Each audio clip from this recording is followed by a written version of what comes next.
आइए, very good morning आप सभी को। जैसा कि आप कंटिन्यू समय आप इसी पढ़ रहे हैं, ठीक है। टी बीम के न्यूमेरिकल लगाने के लिए आपको सारे कॉन्सेप्ट बताए जा चुके हैं, कौन सा फार्मूला यूज करना है, कैसे आपको इसकी इफेक्टिव विड्थ ऑफ प्लान निकालना है, ठीक है। आइए आज हम उन्हीं बेस पे आगे न्यूमेरिकल की बात करते हैं, ठीक है। जो फार्मूले बताए हैं वो कैसे आपको यूज करना है, कैसे अप्लाई करना है, इससे बात करते हैं, ठीक है। तो आप लगातार लेक्चर देखते रहिए और ज़्यादा से ज़्यादा बच्चों के पास तक इस वीडियो को शेयर करते रहिएगा, ठीक है, जिससे ज़्यादा से ज़्यादा बच्चों को इसका फायदा मिल सके। आइए एसकेटी एजुकेशन में आगे बढ़ते हुए टी बीम से रिलेटेड कुछ न्यूमेरिकल सॉल्व करते हैं, ठीक है। कैलसी निकाल लीजिए और उसको एक बार रिफ्रेश कर लीजिए। जिसको कैलसी रिफ्रेश करना ना आता हो, शिफ्ट मॉड 3 दबाकर दो बार इक्वल टू दबा दें, आपकी कैलसी रिफ्रेश हो जाएगी। हमेशा याद रखिएगा, कभी भी एग्जाम में बैठिए पहले कैलसी को रिफ्रेश जरूर कर लीजिएगा, ठीक है। शिफ्ट मॉड 3 दो बार इक्वल टू, ठीक है। आइए बात करते हैं जो क्वेश्चन दिया गया है आपका। एक धरन के फ्लैंज की चौड़ाई 750 mm है। जो डाटा दिया है उसको प्रॉपर आपको गौर करना है। सॉल्यूशन की बात कर रहे हैं। गिवन डाटा जो भी है आपका उसको प्रॉपर ध्यान देना है। विड्थ ऑफ फ्लैंज की चौड़ाई बोला है, तो विड्थ ऑफ फ्लैंज आपकी ये हम रखते दे रहे हैं 750 mm। फ्लैंज की ही बात चल रही है तो मोटाई कितनी बोला है 100 mm। तो मोटाई आपका डीएफ होता है, ये आपका 100 mm ये दिया जा रहा है डेप्थ ऑफ फ्लैंज। और प्रभावी गहराई 400 mm है, मीन्स स्मॉल डी आपका 400 mm दिया जा रहा है। सारा कुछ डायग्राम में हमने शो किया था, कौन सा प्रभावी होती है गहराई, कौन सी डीएफ है, कौन सी डीएफ है। आगे बढ़ते हैं। वेब की चौड़ाई 240 mm है, मीन्स आपको BW का मान दिया है। विड्थ ऑफ वेब 240 mm आपको ये दे दिया गया है। धरन की तनन क्षेत्र में 16 mm व्यास की 4 छड़ें डाली गई हैं। मीन्स AST निकालने के लिए आपको दिया है 4 गुणे π/4 गुणे 16 का स्क्वायर, ठीक है। आप इसको कैलकुलेट कर लीजिए, जो वैल्यू आ रही हो आप बताइए। आपको पता होना चाहिए ये π/4 गुणे 16 का स्क्वायर 201 होता है। तो ये आपका AST का मान निकल के आ जाएगा 804 mm स्क्वायर, ठीक है। आगे बात करते हैं क्या दिया है डाटा। M20 ग्रेड की कंक्रीट मीन्स यहाँ से FCK का मान मिला करता है आपको। FCK 20 न्यूटन पर mm स्क्वायर है, तथा Fe 415 जब Fe दिया हो तो आपको Fy मिला करता है। Fy का मान दिया है 415 न्यूटन पर mm स्क्वायर। जो डाटा दिया है उस पर आपको पहले सही से क्वेश्चन को पढ़ लेना है।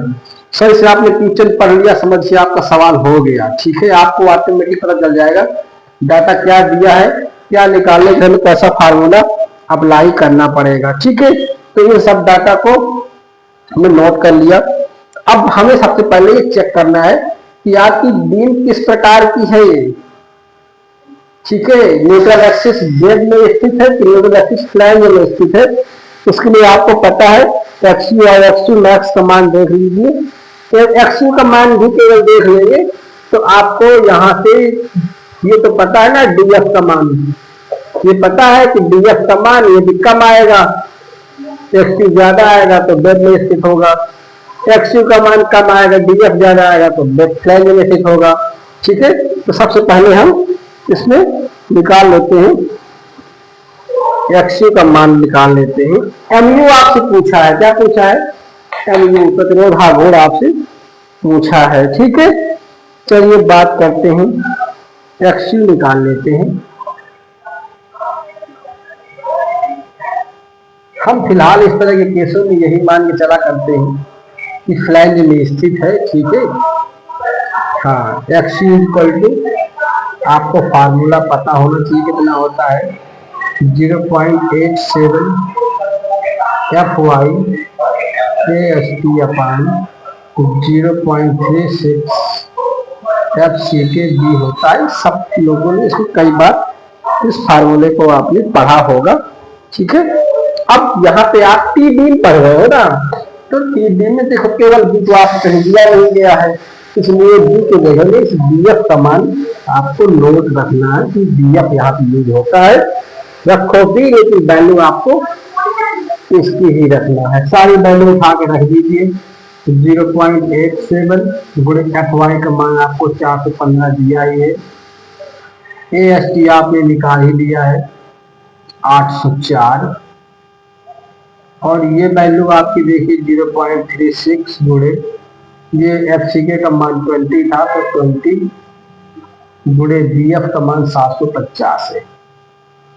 आप इसको सॉल्व करेंगे तो एक्स यू का मान आपका कितना निकल के आएगा, कैसे उठाइए और प्रॉपर इसको सॉल्व कीजिए। ये वैल्यू आपकी 54 mm आएगी, ठीक है, ये 54 mm आ गई, ठीक। अब उसके बाद से एक्स यू आगे आपको पता है कि देख चेक करने के लिए एक्स यू और एक्स यू मैक्स दोनों के मान निकालना होता है। यहां से एक्स यू मैक्स निकाल लीजिए। एक्स यू मैक्स आपको पता है 0.48 डी होता है, ठीक है, तो 0.48, तो डी आपको इफेक्टिव डेप्थ ये दी है 400 mm, 400 mm। X you max को सॉल्व कीजिए और वैल्यू बताइए कितनी आ रही है, ठीक है। ये वैल्यू आपकी 192 mm आ रही है, ठीक है। अब देखिए एक्स यू भी आपका मिल गया है, एक्स यू मैक्स भी मिल गया है। अब आपको जो कंडीशन बताए थे तो चेक करना है कि आपका सेक्शन कैसा है, ठीक है। बात कर लेते हैं प्रतिरोध आघूर्ण के लिए, ठीक है। यहाँ पे जैसा आप देख रहे हो x you less than x you max दिख रहा है आपका। जब ऐसा आता है तो आपको पता होना चाहिए, एक तो ये अंडर रेनफोर्स सेक्शन है, अंडर रेनफोर्स सेक्शन है, ये आपको पता है पहले से, ठीक है। आपसे पूछा क्या है, मोमेंट ऑफ रेजिस्टेंस पूछा है, ठीक है, मोमेंट ऑफ रेजिस्टेंस पूछा है, एमयू पूछा है, प्रतिरोध आघूर्ण, ठीक है। तो आपको एमयू पूछा गया है आपसे, तब एमयू के लिए जैसे कि आपको टी में बताया गया है, कंडीशन चेक करना है कि कैसे फॉलो अप कर रहा है। तो एक काम करो, हाँ, X you upon D less than x you max upon D, ये कंडीशन आप चेक किया करते हो। तो यहाँ पे आपको ये 54 आया था, ये 54 आया था, डी का मान आपको पता ही है 400 होता है, और इसका मान आपका कितना आया था 192 आया था, ये आपका 400 ही है।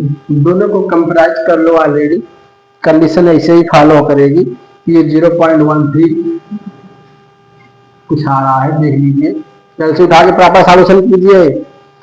0.135 आ रहा है, 0.135 लेस देन, इसका मान तो वही 0.48 ही आएगा, क्योंकि हमने इसमें यहाँ पे डी का ही गुणा किया था, ठीक है, ये डी का ही हमने गुणा किया था। जैसे ये फार्मूला आता है तो एमयू के लिए आपको पता है, ठीक है, M U equal to 0.87 F Y A S T, ये क्या होता है, ये टेंशन फोर्स होता है। लीवर आर्म की बात कर लेते हैं, डी माइनस 0.42 और एक्स यू, ठीक है, ये आपका लीवर आर्म हुआ करता है जेड। ये तो फार्मूला हमने पढ़ा है, आप ये देख के बता रहे हो कि सर जी ये तो बिल्कुल सिंगली बीम जैसे लगा रहे। हाँ भाई, ठीक है। यदि आपका फ्लैंज में स्थित है, ठीक है, फ्लैंज में स्थित है कि नहीं स्थित है, देखो डीएफ का मान 100 था, ये एक्सयू का मान 54 आया है। डीएफ बड़ा है ना, डीएफ बड़ा है, 54 छोटा है, तो मीन्स ये एक्सयू कहीं डीएफ के अंदर ही है, तो फ्लैंज में ही स्थित है। ठीक है, इस तरह केसेस में हम ये जूम करके चल लेते हैं, आपको दिख भी जाएगा। ठीक है, तो इसमें आप सारी की सारी वैल्यू पुटअप कर दीजिए, सब आपको पता है। 0.87 एफ वाई का मान 415, AST का मान आपका 804 है, डी का मान आपका 400 माइनस 0.42 और एक्सयू का मान आपने यहाँ पे निकाला है 54 आया था। उठाइए कैलसी और सॉल्व कर दीजिए, आपका आंसर आपके सामने आ जाएगा। ठीक है, ये आपका आंसर आ रहा है 10953 और कैलसी प्रॉपर ऑपरेट कीजिए 530035 न्यूटन mm आया है। ठीक है, बहुत बड़ा आंसर दिख रहा है, तो 1 2 3 4 5 6 तक दशमलव लगा दीजिए। 109.53 किलो न्यूटन मीटर, ये आपका आंसर हो जाएगा। ठीक है, कहीं पर भी आपको समझना है, कुछ समझने वाली बात नहीं है। ये आप देख रहे हो कि ये सर आपने चेक किया, अरे अंडर रेल पोस्ट आ गया था, टी बीम के लिए कंडीशन होती है, चेक करना होता है, ये ऑलरेडी वेरीफाई ही रहता है, कोई दिक्कत की बात नहीं है। समय ना हो पेपर में तो कोई जरूरत नहीं इसको चेक करने की, सीधे आप एमयू का फार्मूला लगा दीजिए। ठीक है, ये तो ऑलरेडी वेरीफाई ही होगा, इससे कोई दिक्कत की बात नहीं है। ठीक है, ठीक है, तो आप लगातार स्केटी एजुकेशन के साथ बने रहिए और ऐसे ही इंपॉर्टेंट टॉपिक्स न्यूमेरिकल, आपको एक बीम का न्यूमेरिकल और बताया जाएगा, जिसमें कि आपका एक्सयू का मान ग्रेटर देन डीएफ आएगा, मीन्स वेब में स्थित होगा। ठीक है, और उसके बाद से आपको आगे स्लैब और कॉलम पढ़ाया जाएगा, फिर कुछ मॉडर्न थ्योरी क्वेश्चन बताए जाएंगे। ठीक है, उसके बाद से आपकी सर्वे के भी जितने न्यूमेरिकल बनते हैं वो सारे बता दिए जाएंगे। तो आप लगातार एसकेटी एजुकेशन के साथ बने रहिए। ठीक है, ज्यादा से ज्यादा वीडियो को शेयर कीजिए, सब्सक्राइब कराइए। ठीक है, चलिए मिलते हैं आपसे नेक्स्ट वीडियो में।